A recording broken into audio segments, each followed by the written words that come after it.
കുറച്ച് നാളെ ഞാൻ പുറത്ത് നിന്നിരുന്നപ്പോൾ ഇവിടുത്തെ കാര്യങ്ങളൊന്നും അറിഞ്ഞൂടായിരുന്നു. പിന്നെ എന്തൊക്കെ ഉണ്ട്? ഹരിയുടെ കല്യാണത്തിന് ഞാൻ വരണമെന്ന് വിചാരിച്ചാണ്, പക്ഷെ വരാൻ പറ്റിയില്ല. ഞാൻ എന്റെ ചേട്ടനെ കൊച്ചിനെ കൂടി സ്കൂളിലാക്കാൻ പോയപ്പോഴാണ് നമ്മുടെ പഴയ കാര്യങ്ങളൊക്കെ ഓർമ്മ വന്നത്. എന്ത് രസമായിരുന്നു. എടാ നമ്മൾ എങ്ങനെ കൂട്ടാൻ നിനക്ക് ഓർമ്മേട്ടാ പറ. നിനക്ക് ഓർമ്മയില്ല? ദിവസം ഞാൻ ചോറ്റുപാത്രം കൊണ്ടുവരുന്നപ്പോഴേക്കും നീ നിന്റെ ചോറ്റുപാത്രം കൊണ്ട് എന്റെ അടുത്തോടെ വന്ന് ചോറും പാതിയൊന്ന് മുട്ടയും പാതിയൊന്ന് അതൊക്കെ ആയിരുന്നു ഈ ടൈം. ഇപ്പൊ വളർന്നും പോയി, പ്രാരാബ്ധമായി, പ്രശ്നങ്ങളും ദുരിതവും. മനസ്സിലാവുന്നില്ല. ഈ ആഴ്ച ഞാൻ ആറ്റിങ്ങി പോയപ്പോഴേക്ക് ബീനി ടീച്ചറിനെ കണ്ടായിരുന്നു. ഹിന്ദി ടീച്ചർ ഓർമ്മയില്ലേ? അവരുടെ കയ്യിൽ നിന്ന് ഞാൻ അടി കഴിച്ചത്, നീ ടെസ്റ്റ് ഉണ്ടാകത്തതിന് എന്റെ ടെസ്റ്റ് നിനക്ക് കണ്ടിട്ട് പഴയ ഹോൾഡുകളൊക്കെ എല്ലാം പോയി എന്റെ കയ്യിൽ നിന്ന്. ഇനിയിപ്പോ എല്ലാം ഒന്നൊന്ന് ഇതാക്കി എടുക്കണം. അപ്പൊ നമുക്ക് എല്ലാവർക്കും കൂടെ മീറ്റ് ചെയ്യാന്നൊക്കെ പറ. എല്ലാവരും ഒന്ന് വീട്ടിൽ ഹോൾഡ് ചെയ്ത് നിർത്തി.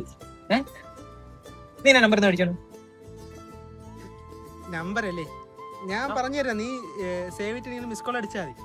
ഈ മാറ്റം ഇല്ലല്ലേ? പൊന്നലി നിന്റെ കയ്യിൽ ഫോൺ കിട്ടിയല്ലേ, നീ സേവ് ചെയ്താ പോരെ?